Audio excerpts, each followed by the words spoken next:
Bonjour, bienvenue dans le podcast L'histoire des Germains, des Francs et des Mérovingiens. Je m'appelle Xavier. Et je m'appelle Romain. Abonnez-vous à notre podcast sérieux, mais pas trop, conçu pour les passionnés d'histoire, qui veulent tout comprendre sur ces peuples, leurs aventures, leurs coutumes et leurs territoires durant le premier millénaire. Retrouvez-nous sur les réseaux sociaux Facebook et Instagram et sur notre site internet à meropodcast.fr. Et n'hésitez pas à nous faire part de vos commentaires ou à nous donner des étoiles sur votre plateforme de balado favorite. Ceci est l'épisode bonus 64, le Concile d'Agde. En introduction au Concile d'Agde, son président, l'évêque Césaire d'Arles, a laissé la prière suivante et je cite. « Comme au nom de Dieu et avec la permission du roi Alaric, le Saint-Synode s'est réuni dans la cité d'Agde et que nous nous sommes installés dans la basilique Saint-André et que là, agenouillés, nous avons adressé nos prières au Seigneur pour son royaume et pour la longévité de son peuple. Car il nous a laissé la possibilité de nous réunir pour que le Seigneur répande la prospérité sur son royaume, qu'il le gouverne dans la justice, qu'il le protège par son courage, etc., etc. » Alaric II, le roi des Visigoths, à rebours de la politique très agressive de son père le roi Euric, a fait le choix d'une politique de conciliation avec les évêques nicéens de son royaume. Une politique qui, à en croire le langage très respectueux de l'évêque dans son introduction, a dû porter quelques fruits apparemment. Alors, c'est sans doute moins par manque de zèle pour le credo arien que par souci face à la menace franque. Mais quoi qu'il en soit, le roi des Visigoths a fait le choix de faire de ce concile une négociation gagnant-gagnant. C'est-à-dire un beau coup de publicité pour renforcer sa propre popularité dans le royaume, en échange d'une reconnaissance de fait de l'autorité locale des évêques sur leurs diocèses respectifs. Ce concile régional, puisqu'il ne concerne que les évêques de la Gaule du Sud, va donc être une immense réussite pour Alaric II, afin de rallier l'Église derrière lui. C'est d'ailleurs l'une des raisons probables du choix bizarre de cette ville, vu que plusieurs autres cités plus prestigieuses, comme Arles, Toulouse, Bordeaux ou Narbonne, auraient mieux convenu. Sauf que Agde était situé en terrain neutre d'une certaine manière, à mi-chemin entre les possessions historiques des Visigoths et la Provence, la dernière conquête en date. La ville du Languedoc moderne a dû convenir comme symbole parfait de l'unité du nouveau royaume extra large de Toulouse. Autre paramètre, Agde était toute proche et facile d'accès pour la vedette de l'époque et futur président des débats, le fameux Césaire d'Arles, évêque métropolitain de Provence, le supérieur hiérarchique de tous les autres prélats du Sud. Et Alaric tenait à ce que cet homme soit là, un évêque au rayonnement considérable qu'il avait fait placer en résidence surveillée quelques années plus tôt, avant de réaliser son erreur politique. Car Césaire est incontestablement une superstar en 506. Comme tant d'autres avant lui, il est fils d'un aristocrate de Chalon-sur-Saône, qui dès l'adolescence a semblé plus attiré par les études spirituelles que par la carrière administrative ou politique dans un empire moribond.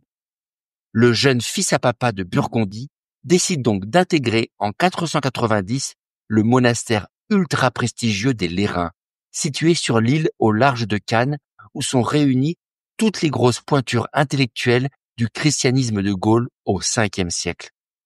Une expérience formatrice dans ce bouillon de culture et de foi où il va tout apprendre au contact de l'élite religieuse et sociale du sud du pays.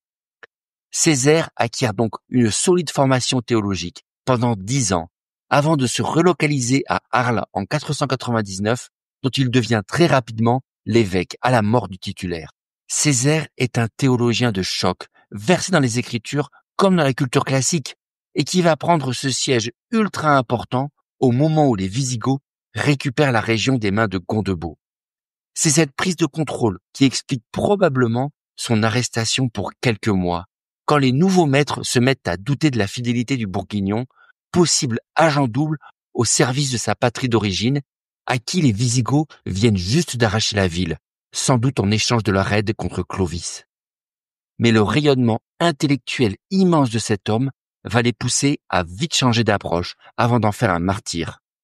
Césaire d'Arles est un auteur prolifique, disposant d'une immense popularité en Gaule, qui a écrit des traités dogmatiques puissants et des sermons à profusion. Il a aussi établi les premières règles monastiques pour encadrer les monastères masculins et féminins, dont il est même littéralement l'inventeur. Notre homme, nicéen zélé évidemment, organisateur hors pair et fort d'une expérience de terrain dans le pays d'Arles, va pousser le concile à mettre en place un grand programme d'encadrement de l'Église et de la communauté des fidèles à l'échelle du royaume.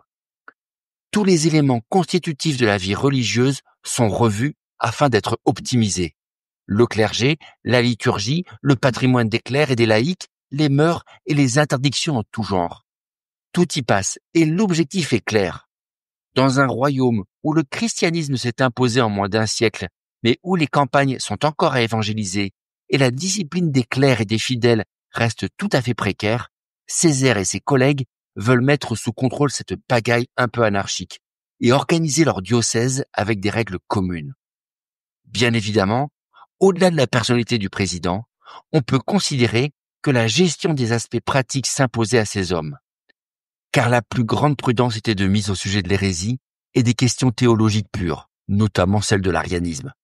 En gros, ni Césaire ni les autres n'étaient assez inconscients pour aborder frontalement les sujets dérangeants avec le bon roi Alaric, qui, bien que tolérant, n'allait pas laisser ces hommes ridiculiser les Wisigoths et leurs croyances. C'est le non-dit de ce concile, plus pratique que théologique dans le fond. Mais il y a tout de même plus qu'un arrangement tactique derrière tout ça, quand on y regarde de près. Les grands conciles du IVe siècle, qui débattaient des questions de doctrine sous l'égide de l'empereur, que ce soit Nicée en 325 ou Constantinople en 381, fixant pour les siècles à venir les dogmes fondamentaux de la foi, sont en passe de se terminer pour de bon à l'Ouest, et d'être remplacés par des conciles nationaux, beaucoup plus locaux et concrets, s'occupant d'organisation, de discipline et de règles morales, pour le clergé comme pour la population. Agde est l'un des exemples les plus emblématiques de cette nouvelle donne. Alors, est-ce que c'est la baisse du niveau intellectuel du clergé qui explique ce mouvement? Pas forcément. Les monastères comme les Lérins continuaient d'entretenir une vie intellectuelle et spirituelle riche et resteront pendant des siècles à venir des centres de réflexion et d'études brillants. Mais à ce stade, les évêques ne sont plus vraiment des combattants solitaires du christianisme incompris dans un océan de paganisme à l'ouest, tentant de brandir l'étendard de la nouvelle foi dans un monde bouleversé par la radicalité de leur message. Le christianisme a gagné la bataille sur le terrain en Occident, devenant la seule religion officielle sans véritable concurrence et encadrant désormais la vie sociale et politique dans les cités. Par conséquent, le rôle des évêques s'est transformé, de fait, de docteurs de la foi en véritables gestionnaires. Patrons des cités pour les questions de justice et de fiscalité, contrôlant un patrimoine foncier de plus en plus conséquent, en charge de la protection des pauvres, des veuves et des orphelins, leur rôle a changé tout simplement. Les soucis de gestion de l'institution ont littéralement pris le dessus sur les considérations plus philosophiques de leur père. Certains diront que le rôle d'évêque a perdu sa vocation pure, spirituelle initiale et s'est transformé en une carrière de dignitaire comme une autre dans l'ex-empire romain, évêque devenant un job d'administrateur comme n'importe lequel. Une pente glissante pour l'épiscopat où les considérations matérielles et politiques immédiates sont en train de prendre le dessus sur les préoccupations liées à la vie éternelle. Pour d'autres, c'est plutôt que face à un État défaillant, faisant retomber sur eux le soin des populations, les évêques n'ont pas eu d'autre choix que de se retrousser les manches et de mettre en pratique les préceptes de l'Évangile, comme ceux de la première épître de Jean, et je cite « N'aimons pas en parole et avec la langue, mais en action et avec vérité. » Dans les deux cas, les priorités étaient en train de changer. Alaric avait sans doute des objectifs plus immédiats et plus modestes à Agde.